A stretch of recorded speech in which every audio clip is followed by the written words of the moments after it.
Hey, welcome to Pat's Soundbytes IGTV. Keeping new music alive is what I do on the radio and now on video.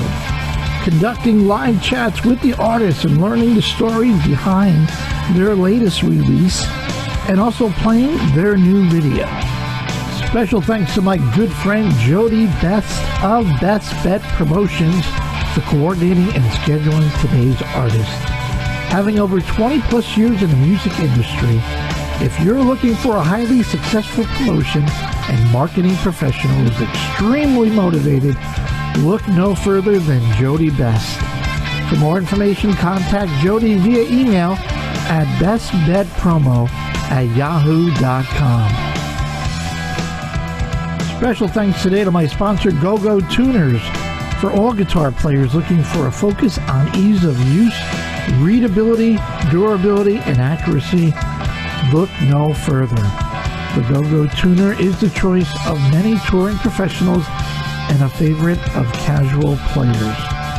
Go-Go's signature green you're in and red you're out screen makes tuning quick and easy. For more information, go to the website at gogotuners.com. Special thanks to WBXO Classic Rock Radio Redefined, allowing me to keep new music alive on the radio airways on the Pat Show every Sunday from 5 to 8 Eastern Standard Time.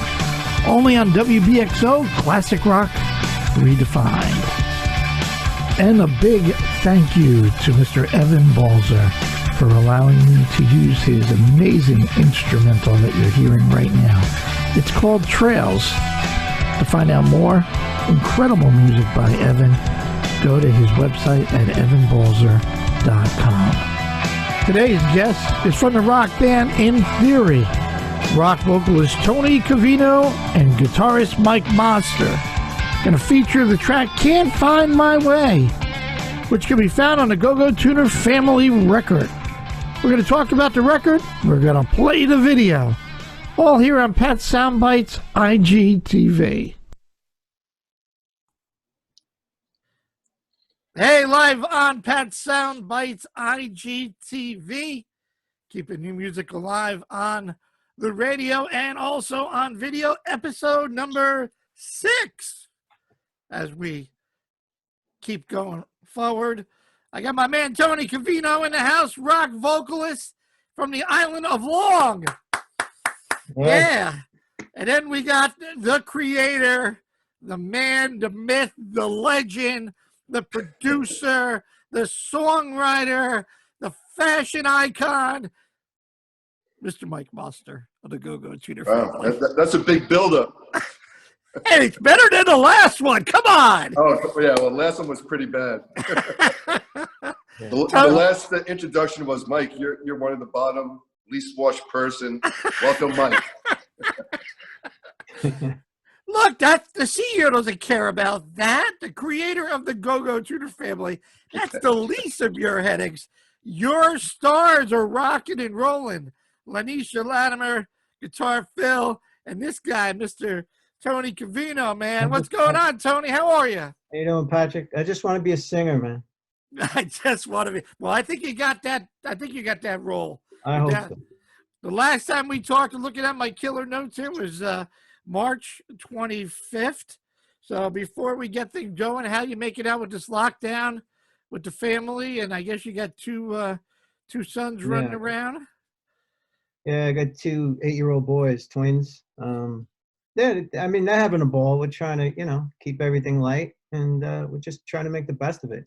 Go out when we can, and they still have school, so they still have to do their work. But we try to, I got them a tent for the backyard, so they think that's like a cool hideout for them. And I just keep it light. They don't really, they don't really know what's going on, So that's the way I'm. Is mom doing all the school teaching, or are you taking turns? Or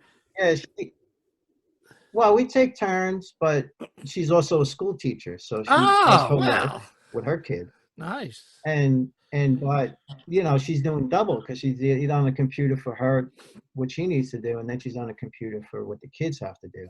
And then in between, I try to help out when I can, but I usually screw up their homework. Is she is she teaching like primary, elementary, or the same type of grade that your children are going through, or is she like high school or? No, my kids are in first, and she teaches eighth.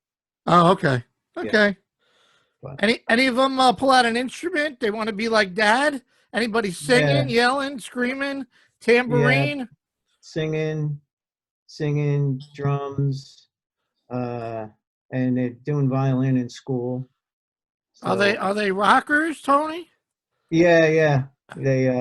Yeah. I mean, it's kind of cool because they kind of see, like, when I go out on, well, when I used to travel and go out on trips, or I even do this stuff, like they would help me. Oh, don't, put this on, Daddy, and don't wear that, Daddy, and why, So I think they kind of see it, and they kind of like, they see what they see, and then next thing you know, you're like, I'll see one of my sons has one of my chains on walking around the house. Nice. So, but they're good kids, They're good. Kids. Good for you. Yeah, thank you. Excellent. Good to see you. Good to see that you're doing well in lockdown mode. Are you writing? Are you trying to find inspiration during this and walking around and got a notepad? And I think that's what you guys all do, right? It's pretty much looking, writing new music. Yeah, it's cool.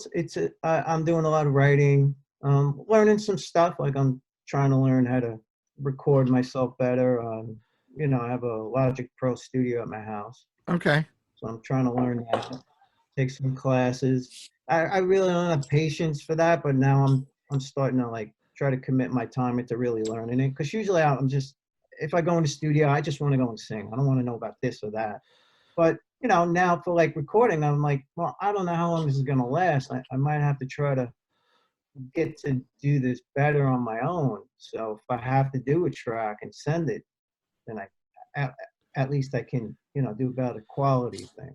But yeah, I'm doing a lot of writing, lyrically, and trying to make the best of the time. There you go. Well, I'm a hands-on guy, and I'm like you, trying to figure all this technology out. And every episode, I learn something different. It's time-consuming. I'm a perfectionist. I see something out of hair, I want to do the whole thing all over again. So it takes time before I release it, especially bringing on guys like yourself. I'm representing you guys in a way, so I'm not going to just throw out something just to throw out something. And I've never been a fan of doing something live. I'm just worried about somebody hacking into our chat right now, or the things that can happen. But so good to see you featured on. You're featured on like 3, right? She's Gone, Can't Find My Way, and then Life's a Bitch. Those are the 3. And then also, I Want You to Know he's also featured on. Yeah, I Want You to Know I do the chorus on that song. Now, Tony, did you collaborate with Mike in the songwriting process for those songs, or is this all Mike pretty much? Yeah, no, it's me and Mike co-wrote all the ones I'm on. Okay. So, I came up with the lyrics, the melodies, I sang on, so whatever I'm on the record, I co-wrote. Okay, cool. Yeah. Because that's one thing I look to see who wrote the song, and then, here, if Mike's not the lead singer and he writes the song, I mean, most folks give you the freedom to do whatever you need to do, that you understand what the concept is of what he was thinking. It's definitely different to see Mike out of the Lanisha mode and Taking My Heart video to see him in Tony mode, Can't Find My Way, this rocker, I don't want to say wannabe because he's actually doing it, but his hair's a mess. He's twirling. He's turning around. He's got the guitar going. He's like, whoa. Is this the Mike we know? Wait, is that the Mike now, or is that the Mike when the other? They're talking about in the video for the Can't Find My Way. I'm talking about Can't Find My Way, which you really threw me off. She's Gone is the lyric video, but Can't Find My Way was more of a black and white, although you guys, or I should say, Mike, you mixed footage, because I did catch like a little bit of both songs in the one video. Right. But Mike, you can't. Go ahead, Tony. I'm sorry. She's Gone and Life's a Bitch, the lyric video, and She's Gone was the stage and Can't Find My Way was the stage. Okay. But I think She's Gone is actually a mixture of lyric and performance. Oh, right. It has the lyric over the performance. Right. But why one black and white, Mike, and then why one just regular? Is there a thought behind it? Well, there was a thought about it. It was actually a matter of, to be honest with you, it was a matter of fixing the footage. Okay. And when we shot it, the person was probably not the most experienced at shooting it. Okay. And you know, thank God I had people over here. You know,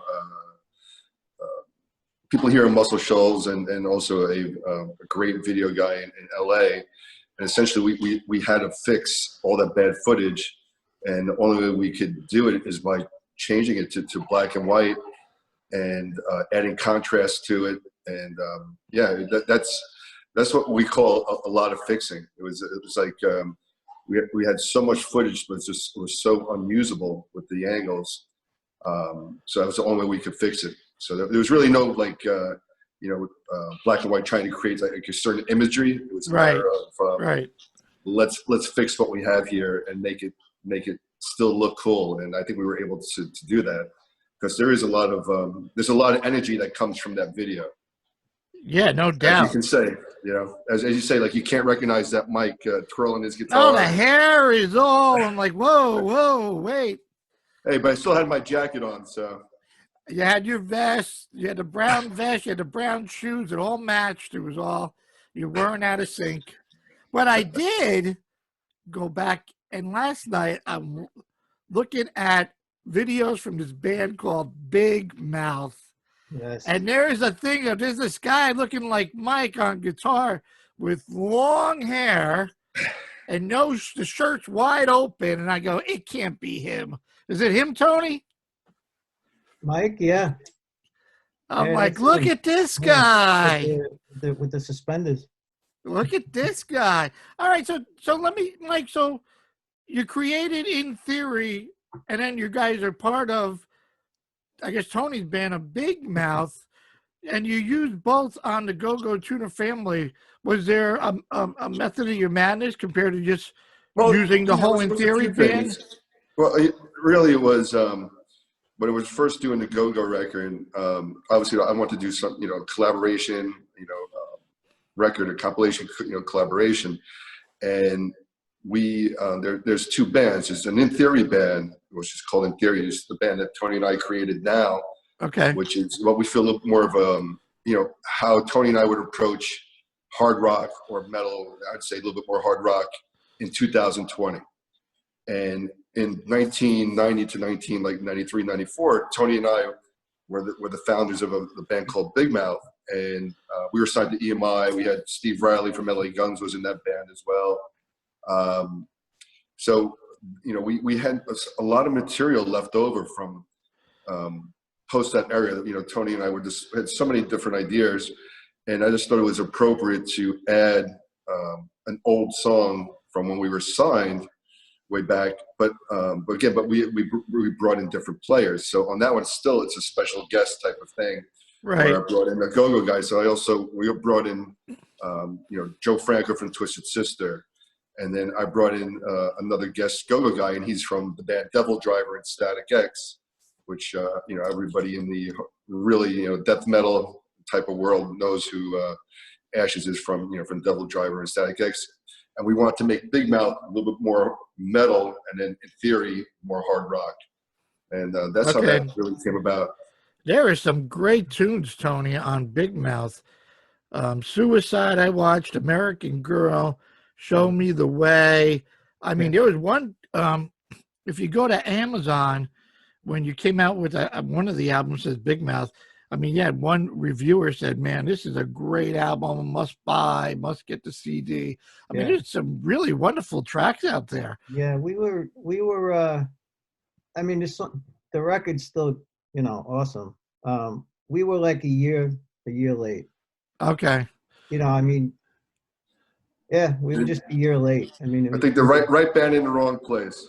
Yeah, we used to play clubs on Long Island. We used to sell out 3,000, 4,000, 5,000 seat clubs, and yeah, we were just late. You just needed that maybe open for somebody and really get on the road, and No, I mean, honestly, I just think we were late, Patrick. I mean, we had the following, and following when we had the deal was really sort of like when Nirvana and the grunge came out, and really, I mean, almost within several weeks, the biggest bands and that style of music that we were doing were sort of eliminated. Really, it was really quick. The biggest bands at that time.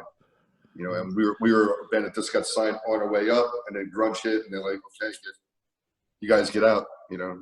No, I get it.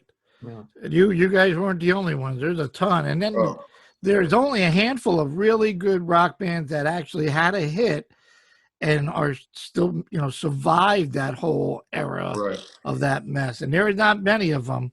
No. Your buddy Mike says to help Tony loosen up. Not that he needs loosening up. And it says that this isn't me. This is your brother Mike down there. Yeah, I'm worried. Writing and special minor chords. What am I missing? He says that would definitely crack you up. You're smiling and laughing, so I guess he achieved that. Yeah, well, is this a private joke, or go ahead, Tony? No, because Mike is I'm not a guy who's going to tell you this is this note, that note. I do everything off of feel, and I hear things that I hear things probably that other people don't hear, but I can't tell people what I'm hearing, so I'll just sing a note. And there's always times when we're writing or we're in the studio, and I'll be like, no, that's not the note. It's the minor of that. And he would get pissed. He's like, what? Can we curse? What are you talking about? So he's like, what the fuck? What key you talk? I was like, oh no, it's just a fucking minor. Like, why? And you're I'm right, like, Mike. You got to go. And I'm like, why don't you hear what I'm hearing? Like, why do I have to tell you what note it is? But then he flips it on me, and because I don't know theory. Gotcha. But that's just the way. And I'll ask him, is it a minor third? Is it a relative minor? Is it a minor fifth? Is it a minor seventh flat? What minor are you talking about? You don't need any of that. And he gets frustrated. He goes, just minor. So we have this running joke. Anytime he hits we do something musically that really doesn't make sense, he goes, it's minor. But I think, knowing Tony, and I love Tony like a brother, as he knows, I think he just uses that for anything he doesn't understand musically. It's minor. Hey, and I think you were the one that you told me that it takes Tony a while to get the warm ups and get the voice. Was it that the conversation we had the last just a little bit, yeah. Because I got here warm ups and exercises. Ask Tony about warm ups and exercises. Yeah. Well, I got my methods, but I always get my balls busted, because before I sing or do anything, studio, show, rehearsal, I gotta go. Patrick, I'm building up tears for Tony right now. Yeah. So I gotta go off into a car. No, you gotta get yourself into the feeling, right? The vibe. You gotta get your mindset. Oh yeah, like you're warming up your voice, but you're also focusing, and like I said before, a lot of guys just go in and just sing.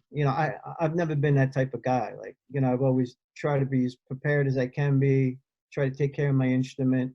But, there's times where you're just in, being strange location. I mean, I remember we were rehearsing at Mates in LA, and I have to go into some fucking room closet to warm up, because there's no place, or I'd be in a parked car, and it's crazy. I mean, there was even times in LA when, I was playing at this club Guitarist that's not there anymore. I don't know if you're familiar with Guitarist, but I'm not. Yeah, Guitarist is one of the clubs that was on the Strip, and I had to go rehearse, but I had to rehearse in the van that was parked in the road before the show. So I'm like halfway through my scales, and there's a knock on the door. It's the LA police. So because the people in the house didn't know why I was parked in the car in front of the house. So I had to get out, and I was all dressed, and back then it was like big hair, everything, and they're looking at me like I was fucking crazy. And I told them, I says, I have to go on stage in like 10 minutes. Like I can't, but anyway. No, it's It's a good story. I mean, yeah, it goes with it. But you know, like there's a lot of singers who do that. You know, anybody from Lady Gaga to Sebastian Bach to Tony Harnell from TNT. Like, well, you know, just people just don't see that side of it. You know. But yeah, no, I think Mark Slaughter was the one that said to me when we talked about the instrument of the voice and vocals, and he says, I cannot do an interview like we talked to you today. Talking is not good really for a singer. right. I can't do an interview right now and then all of a sudden I'm going to record stuff. That just doesn't happen. I have to separate it. I have to be ready to do my vocals or I'm chatting today. I cannot do both. So no, hey, whatever works for you works for you. Yeah. So I mean, I don't know. After that video, I'm sure Mike said, makeup, you know, his hair. I mean, he was all over the place. You see the video with Lanisha, he's quiet. He's sitting right next to her. That's because I was in the video. He knew he had to step it up. Oh, whoa! Don't make me come down there and you're just standing there. You know, you got to move around a little bit. There you go. Well, you did enough of that. Let me speak of I think video. that's why Tony kept turning his back, you know, on the video. Speaking of video, we're gonna play the video. I think, hopefully, maybe, and it looks like it. Yeah. We can see Mike doing his thing.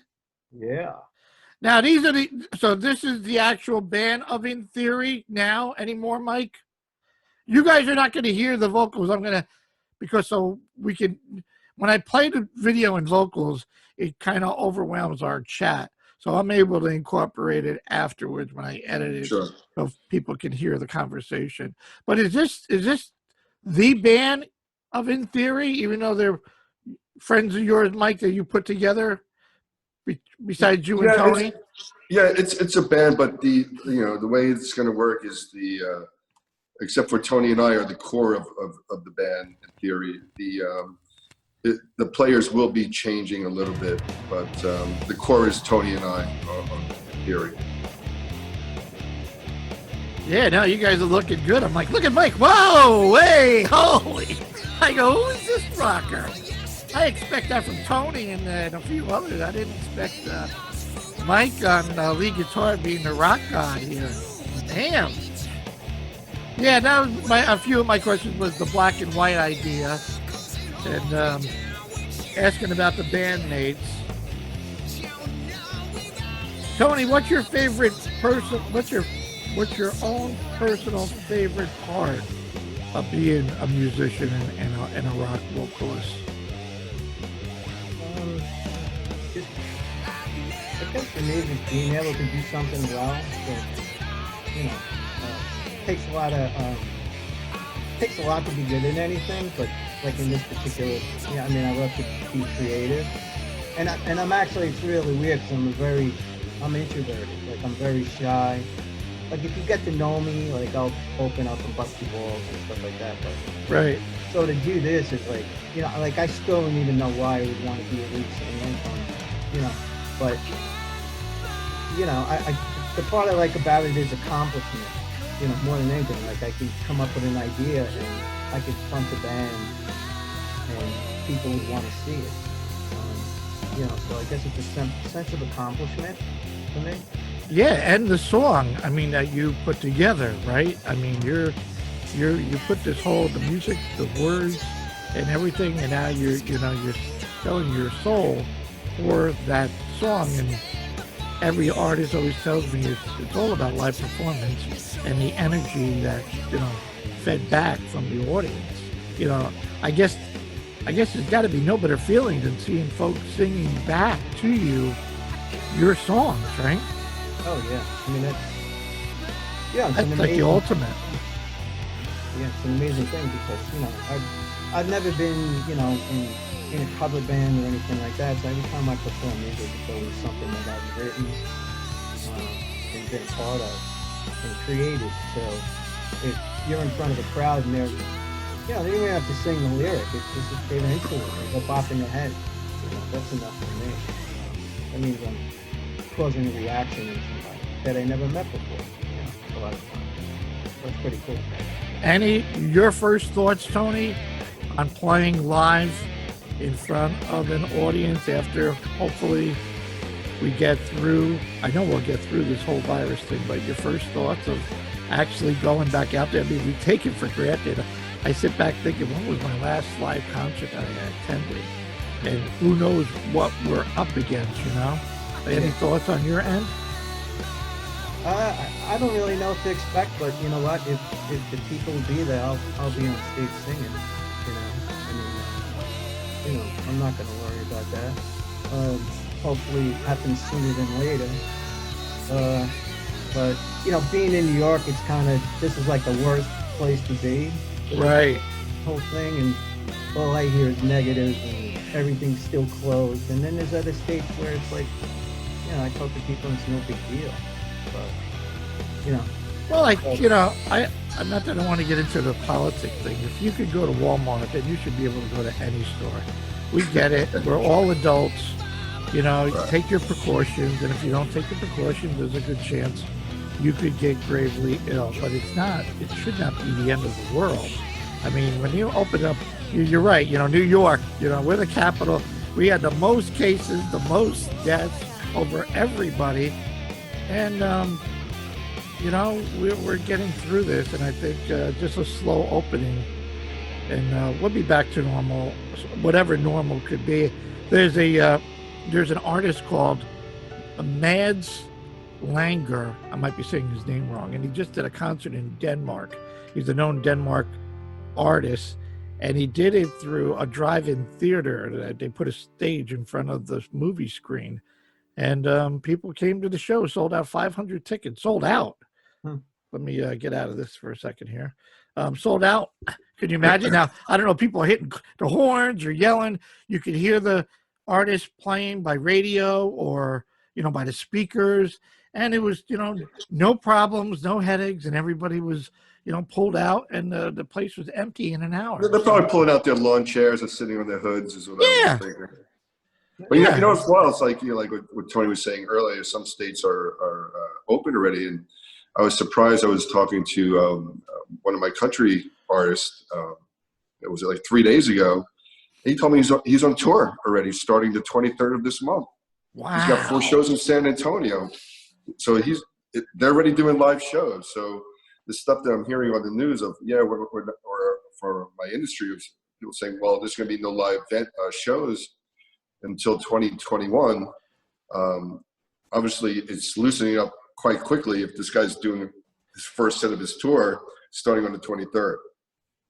So I do think it's changing quicker than we anticipate. Well, I think it's up to the venues, really. I mean, we're unfortunate up here. There's a bunch of nice, good music venues, like at Daryl's House Club. The tables are really tight, but you don't fill out all the tables. So I think you can expect to pay more because they're losing out on those folks. But it's not the end of the world, I don't know Did we about lose Tony? Is Tony still Tony's there? there. I don't see him. Okay. Yeah. I mean, all the clubs down in the island. I mean, I went down to the Paramount. I think that was the last trip I took down to the island. Yeah, in Huntington. And, so you're sitting with your wife or girlfriend or whoever in seats 1 and 2, and seats 3, 4, and 5 might be empty. And then they go down to the next couple of seats, so you could expect maybe higher ticket costs. I mean, I'm not a fan of the fees and all that crap, but it is what it is. I mean, I don't know if Mike shared with you, Tony. I did ask during our chat with Lanisha, will there ever be, I would love to see a Go-Go Tuner family concert. I know it's hard logistic-wise because it's an all-star lineup from folks in many different bands and stuff. But he said Lanisha would be the first song, and then you got to follow her. But he didn't actually say that. He said he's going to tell each one of you guys that you'd be the first song. Oh, is that what he said? Well, I don't know. What did he say, Mike? Yeah, I said that's my line for every singer. You're going to be singing the first song. Well, I am the first song on the record, so. Yeah, there you go. And he's probably. But actually, I mean, all kidding aside, my idea is like people, the way that I always call it the Mike madness. You call it the Mike touch, but. No, a touch of Mike. The touch of Mike. A touch of Mike. Just like the way I approach the record and I approach things, I have a method in my head. I have a madness in my head, and however you want to call it. Instead, but my thing is, if it's just the first time, if everyone's going to come out for the first time, doing concerts for the first time, to do it the opposite. Let's start off with everybody with a big bang, and then everybody does their set afterwards. But let's bring everybody on. Everyone's feeling that same rush at the same time. I think that'll be such a cool thing to do. That actually makes a lot of sense compared to it goes away from your musical journey. Like Tony says, he's the first track and going through the list of the tracks. But for a live performance, get everybody out there, get all the nerves out, get everybody do their thing, and get them comfortable, and then make it into the set list or show. So that does make sense. Right. That's cool. Yeah, and then after that, everybody can do a short set of what they do. But yeah, we'll start off with "We Are the World" first. Oh no! Come on, something better than that. None of this huggy. Come on. Well, see, I think of you. I see Tony. I think of a rock show. I see Lanisha. I see a little R&B, little bump and grind. No, I'm saying "We Are the World" as far as having, let's fit 50 artists on at the same time. Oh, okay. Oh, yeah. Okay, I get that. Not as far as genre, Oh, okay. And like we said with Lanisha, it is almost like a Stevie type of thing. There are no boundaries, whether it's R&B or blues or metal or hard rock or ballads with orchestras. There's really no is not in the vocabulary, when it comes to music or anything that I try to accomplish. And I think that's what makes it such a journey.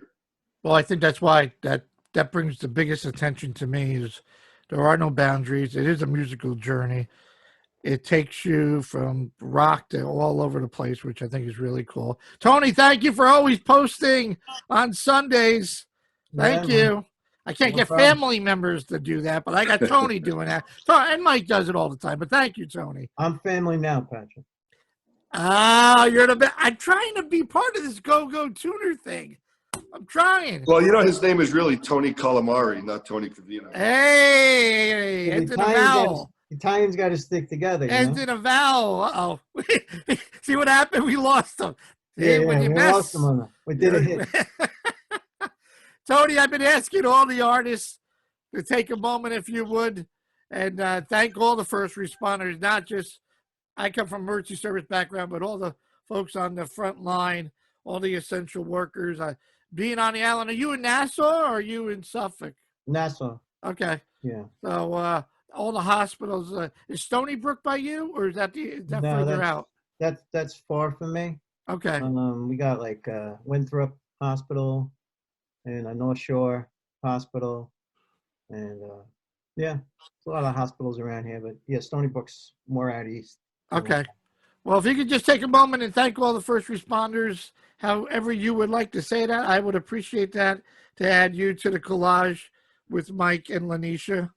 Yeah, sure. Do I announce myself with the band? Or Yeah. Hey, this is Tony from the Go-Go Tuner family. Okay.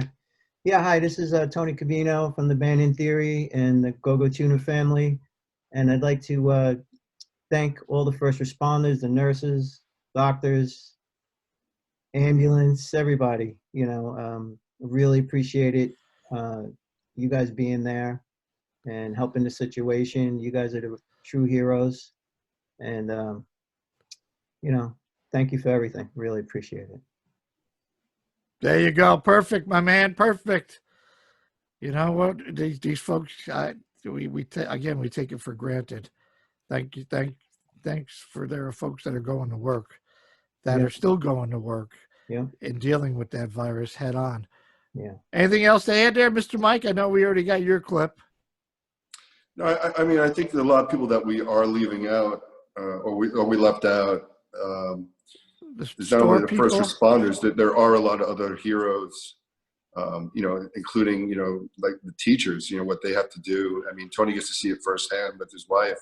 I think the teachers and how the teachers are supporting and, like you see, like the teacher parades and still encouraging the kids to learn and keeping the connection. I think that, you know, they should also be considered heroes. And, you know, still in a lot of places, it's real bad. And, you know, people still, like we were talking about Walmart, and, you know, you think about it, they're risking their life for minimum wage, just so they can put food on the table for their family. And those people shouldn't be left out either. No, from the farmers to the truck drivers to the person packing your groceries, the person stocking the shelves of the groceries. I mean, seeing these people that don't want to just come in with a face covering, you know, this is ridiculous. There are people dying. I mean, to see the numbers is insane of the folks that have died over this. And but thank you, gentlemen. We got to do a shout out to Miss Jody Best. She is the best, right, Mike? Like I said, it says it in her name, Jody Best. I encourage everybody. Hey, Mike, is this a record as well as a CD? I meant to ask you that. Is it a vinyl? Yes. Is it the whole 1,080 grams of Frosted Flakes or whatever? It's actually right, Frosted Flakes. Are we talking about Vitas Gerulaitis days? Yeah, there's actually a limited orange CD with some extra tracks that we recorded with, Tony and I recorded with the original Swampers of Muscle Shoals, you know, with the legendary Spooner Oldham, who created Aretha Franklin and Percy Sledge, Wilson Puckett, and Etta James. And we have some extra bonus tracks that we're not going to make available on streaming or on the internet. You can only get it by purchasing the record. Smart move. Those were just amazing sessions to do with these guys, and I think, you know, you and I have maybe spoken. The last three things that that particular gentleman did was the Rancateurs, Elton John, you know, and this, and whatever I call it, the Mike Mostert, or we call it the Swamp Rats. So you know, I always make the joke of like the analogy of Sesame Street. Which one of these things don't belong here? You know, so you got right, Elton John, Jack White, Mike Mostert. Like, no, I don't belong here. But he was just absolutely, you know, his approach is quite unique. And I think the whole sound of the project, and Tony and I are hopefully also turning that into a bigger project. And, you know, we're taking we'll spin off the Swampers. We call it the Swamp Rats. And on those particular sessions, here you got Tony being, you know, Tony's a rock singer, changing his approach slightly. You have Spooner, who obviously created Aretha Franklin sound, and Percy Sledge. You got me doing the touch of Mike, as you say. And then we also have the cellist, who's the board of the Alabama Orchestra, doing his thing. But he's from France, but he's playing a cello like it's almost like a haunting fiddle that you would actually hear by the water in the Tennessee River. But you put all four together, it creates magic with the four people together. You know, so I think, you know, the sum is equal, is larger than the parts. Is that the saying? That's what they say. But yeah, it was definitely a magical session to do. So, any thought of round two, doing it again, getting Tony back down there and feeling that vibe? Oh, absolutely. I mean, what Tony and I have been doing a lot of writing lately. So originally, I think before the virus hit, Tony was supposed to come down about 2 weeks ago, and we were going to write the next set of In Theory songs. And now it's got pushed back, so I just started writing, and Tony, the same thing. I have 30 pages of notes and about 25 songs on my phone, and but finally, about 2 weeks ago, I finally was able to get into the studios here at Muscle Shoals. So now I've just been laying down all these tracks that will be the basis of the next In Theory, sessions.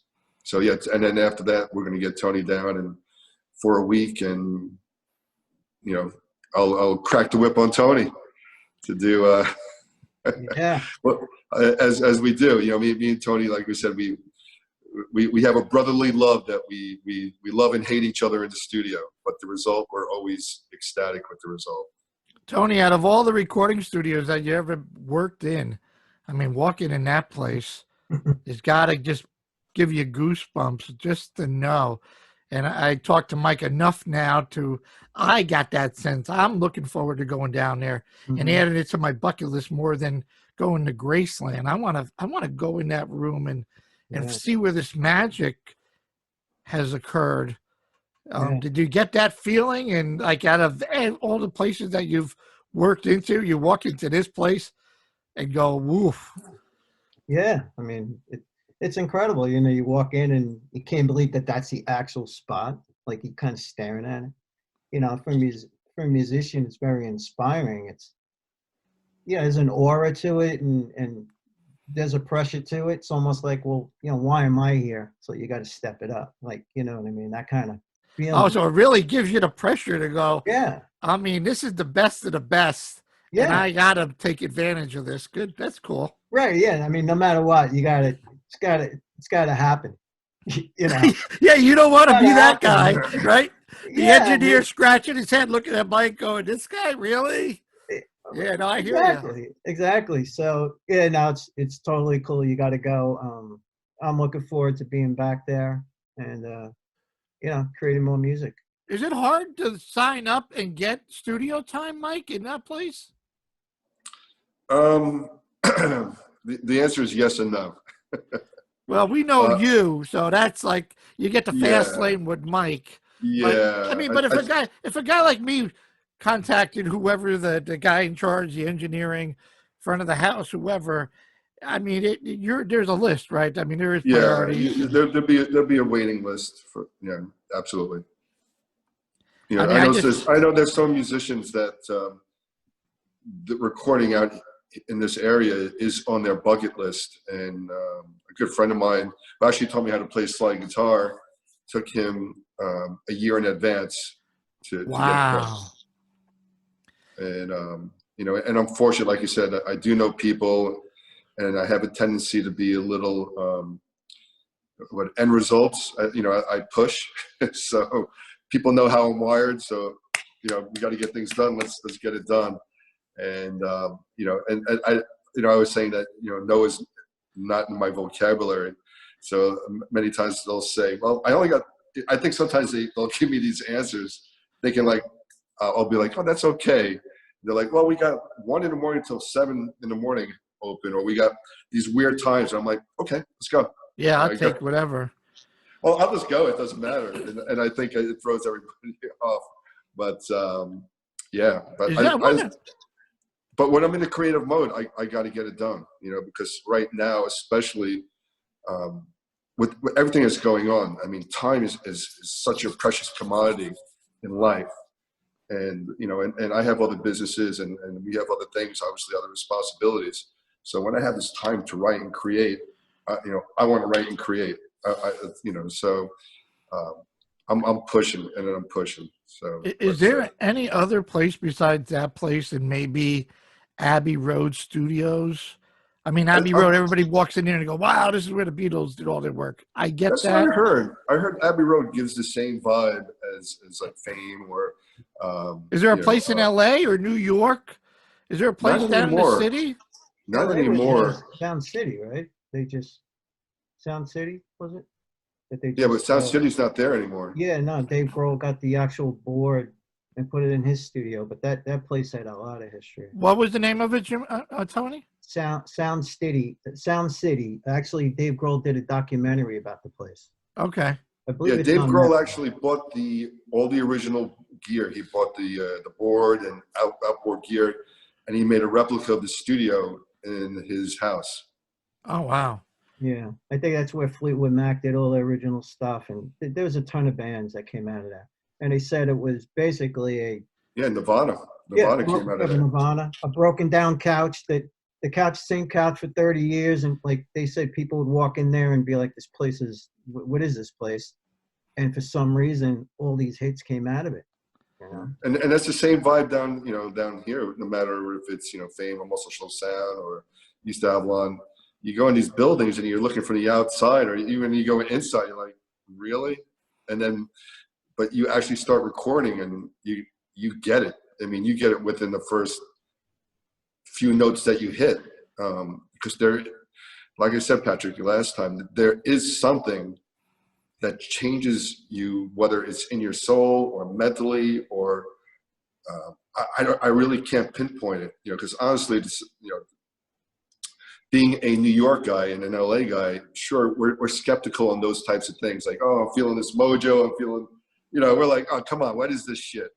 I don't, but being here and especially doing the process of, like I said, initially like the go-go record, and also I'm doing these things and I'm hearing things that I've never heard before in my life, musically coming out of me.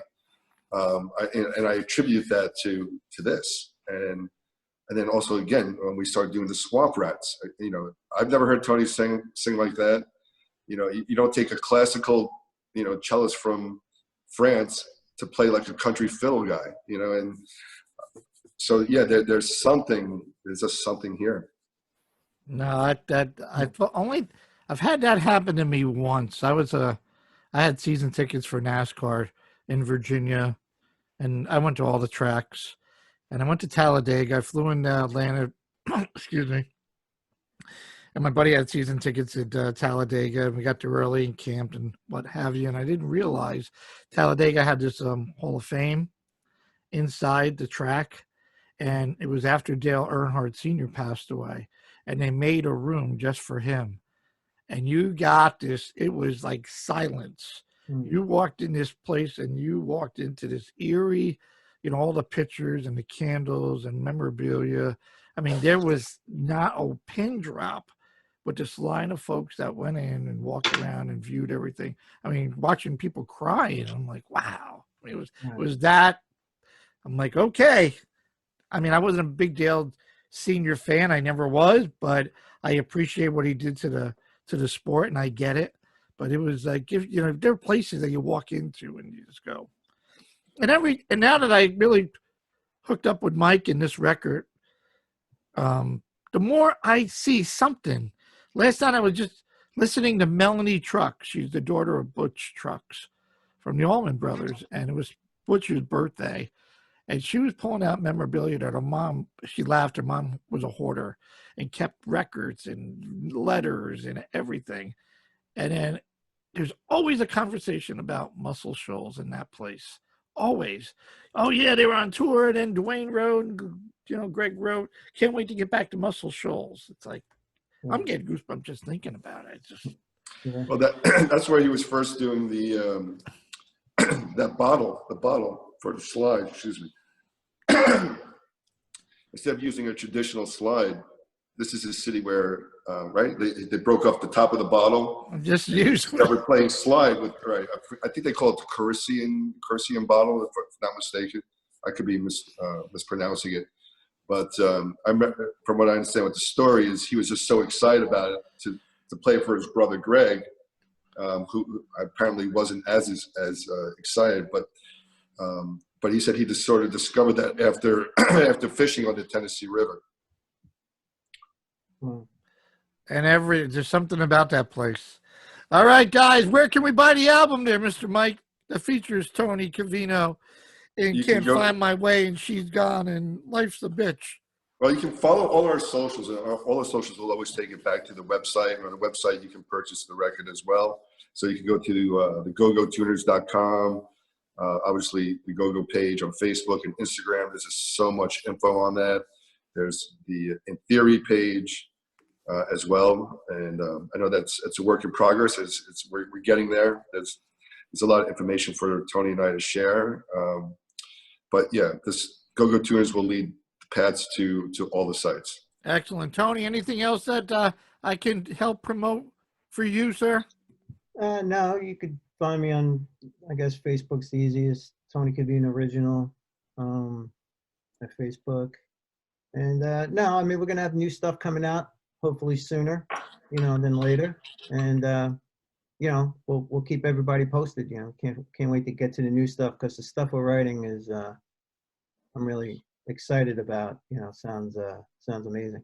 Excellent. Well, that makes me excited to be able to play it, right? It's just going to be exciting stuff, Patrick. I mean, like I said, the new stuff that we've been writing, and we've put a little hints out there on certain TV shows that Tony and I have played. but it's getting compared to like your early Zeppelin, you know, and it wasn't really our intention, but we're getting like Zeppelin 1, Zeppelin 2 type of sound and vibe. And what I've noticed is just the reaction to it is just so like overwhelmingly strong. It's moving people where, I mean, we're playing in environments where usually, you know, you if anything, you get the golf club because you have to be quiet. And we're here in rooms are just like, people are just roaring with like, oh my God, like this is incredible. So I'm excited to see where it really takes us. And, you know, and like I said, Tony and I, the last 2 songs really, I'm really happy with, you know, and Tony knows how I am. If, you know, if I'm not happy, it really doesn't go any further than that. You know, that track will get shelved. But the last 2 are just musically is killer. And in fact, I'm back in tomorrow, so hopefully we finish 2 more songs musically. And you know, what we'll do is Tony's going to add his magic up for right now in New York, and then when we actually get to do the album, Tony's coming back down and add his little Tennessee River magic to it as well. Tony needs to let Brother Pat know when he's going back down, because I'll ride with Tony down. Hey, come down with us. You can hang. I would love to hang and see Well, you guys. only if you wear your sombrero is one. Oh, gee, you know, really? Drink Sean Patrick. Really? That was Cinco de Mayo. I'm waiting for him and Lanisha, and I got this goblet. I'm like, come on, dude. But you know, Pat, I need a driver down here. You know that, right? I'm the guy. Yes. Wait, where is it? Yeah. There you go. Guys, I love it. Go Tuner family. Go buy it. Go check it out. Go check out the videos. Check out this wonderful rock vocalist, Mr. Tony Covino. Check out the man, the myth, the legend, Mr. Mike Mostert. And check out it all. You can hear it all every time on WBXO on the Pat Show, where we are classic rock and we are redefined.